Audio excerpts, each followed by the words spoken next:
অনুপাত সম্মত অধ্যায়ের অঙ্ক। একটি ক্লাবে পুরুষ ও মহিলা সদস্যের অনুপাত 5:6।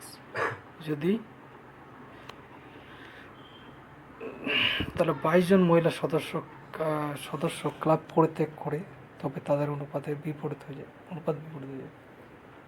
পুরুষ সদস্যের অনুপাত ধরুন এক্স মোট সদস্য সংখ্যা, তাহলে পুরুষ 5x, মহিলা 6x। এবার কি, যে মহিলা 22 জন চলে গেছে, তাই না? তাহলে লিখতে পারি -22। তাহলে আমাদের কি হয়েছে, অনুপাতটা উল্টো হয়ে গেছে, 6:5 এরকম হয়ে গেছে।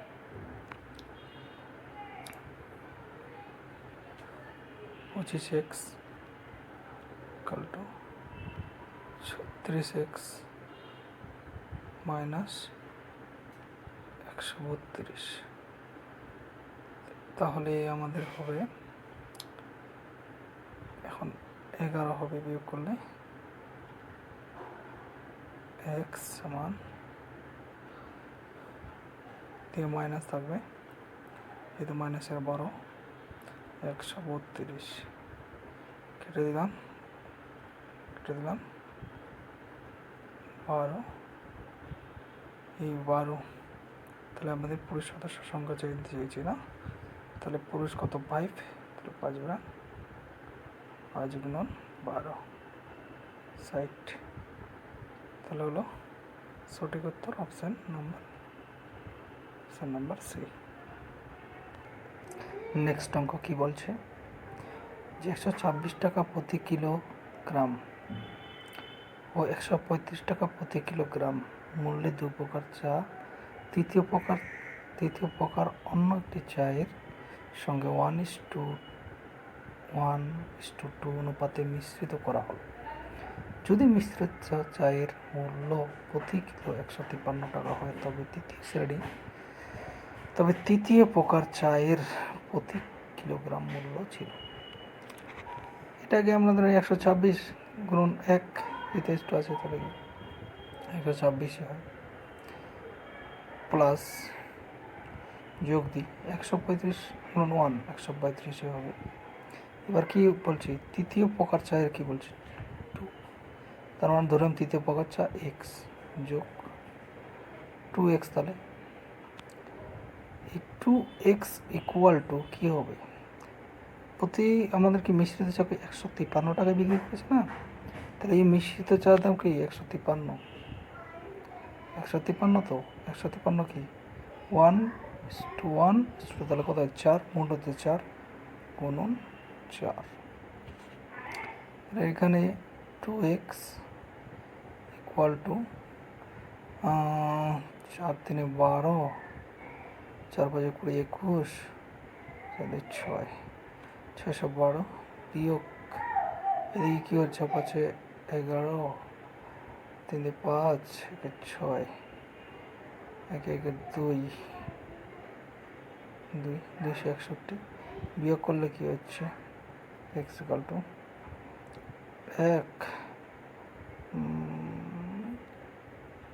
5 × 11, আর এদিকে বিয়োগ করলে হচ্ছে 3, তো 2 দিয়ে ভাগলে 3, 2 × 2,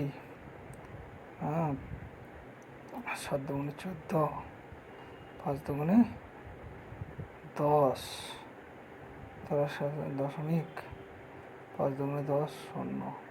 তাহলে সঠিক উত্তর হচ্ছে অপশান নাম্বার এ। নেক্সট অঙ্ক, একটি বাক্সে 1 টাকা 50 পয়সা ও 25 পয়সা মুদ্রার অনুপাত 1:2:4। ওই বাক্সে 393 টাকা থাকলে মোট কতগুলি মুদ্রা ছিল? মুদ্রার সংখ্যা জানতে হবে। তাহলে 1 টাকার মুদ্রা কত, 1 টাকা একটা মানে 1, 50 পয়সা 2টা মানে কি আবার 1 টাকা, তাই না? আর 25 পয়সা 4টা মানে কি 1 টাকা। এই তাহলে কত হলো, 3 টাকা। এই 3 টাকার সমানে তো কি বলেছে, 3 টাকা সমান 393 দেওয়া, 1 টাকা সমান তাহলে কত, 3 3 9, 3 1 3। তাহলে আমাদের অনুপাতটা কি দেওয়া আছে, 3 2 3 4 2 6 1 7, এটা সমান সমান 7 হচ্ছে না? তো এবার মোট কতগুলি মুদ্রা ছিল, তাহলে এক সময় 7 সমান সমান কত হবে? তো বলুন 7 করলে 7 একে 7, 3 7 21, 7 2 9, 917। সঠিক উত্তর হবে অপশান এ, 917। যদি A/B = 3:4 এবং B/C 3/4 4/3 হয়, তবে AC-র মান নির্ণয় করুন। AC-র মান নির্ণয় করতে বলছে, তাহলে আমরা এখানে কি করতে পারি, এই হরগুলার যে আছে 4 বা 3 এগুলোর লসাগু করে দিলে কি 12 হয়, 3/4 আর 4/3, লসাগু কি 12, 12, তাহলে কি 4 3 12, 4 3 12, কী হচ্ছে 9:16 হচ্ছে। তাহলে A/B লিখতে পারি 3:4, আর লিখতে পারি B/C কি লিখতে পারি 9:9/16, তাই না? এবার B কেটে দিলাম, A/C কী থাকলো, উপরে থাকলো 27, নিচে থাকলো 64। তাহলে আমাদের কী হচ্ছে 27:64 কোথায় আছে? অপশান নাম্বার ডি এ রয়েছে সঠিক উত্তর। নিম্নলিখিত কোনটি 1/20 ও 0.4 টাকার অনুপাত হবে? তো এই যে টাকাটাকে পয়সায় করে দিই, কোনো 100, না, এদিকে পয়সা 0.0 টাকা মানে কি 40 পয়সা, তাহলে এদের এলসিএম কি হচ্ছে 20 হচ্ছে, তো 20 গুণন 20 গুণন, তাহলে 20 কেটে যায়, 1 হয়, এদিকে 20 40 800, অপশান হলো সি।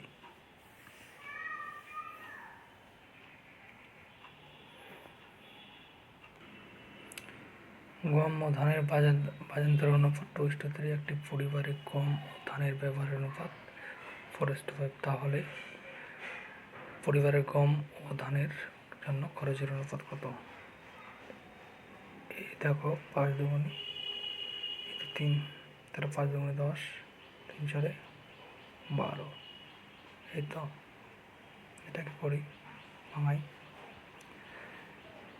5 দুগুণে 10, 6 দুগুণে 12, সঠিক হচ্ছে অপশান ডি 5:6। কোনো গোলকের পৃষ্ঠতলের সম্পূর্ণ অংশ কালো ও সাদা রঙের অনুপাত 2:3, যদি অর্ধ গোলকের অনুপাত 1:6 হয়, তবে বাকি গোলকের রং দুটির অনুপাত। তো এই যে আমাদের এটা টোটালটাই, এটা কি, এটা অর্ধেক, এটা আছে অর্ধেক। তো এই যে এগুলো যোগ করলে কি হয় 5, এটা যোগ করলে 7, তাদের এদের এলসিএম কি হয় 35, এবং পুরোটা আমাদের কি 35 গুণন 2 70। তো এটা বলছে পুরোটা, তা 5 সমান সমান যদি 70 হয়, তাহলে 2 সমান কত, 3 সমান কত? 5 সমান সমান 70, তাহলে 5 14 70, 14 দুগুণে 28, আর 5 14 70, 3 14 42, তাহলে এটা হলো 42, এটা 42, এটা পুরোটা পেলাম। তো বাকিটা আমাদের কি আছে, বাকিটা এটা কি, বাকিটা 35, তো টোটালটা 70। তো এবার দেখো যে 7 সমান সমান 35, 1 সমান সমান কত 5, আর এদিকে 6 সমান সমান কত 30, বিয়োগ করলে কত হয় 28 থেকে 5 বাদ দিলে 23, আর 42 থেকে 30 বাদ দিলে 12। তাহলে আমাদের সঠিক উত্তর হচ্ছে অপশান এ 23:12।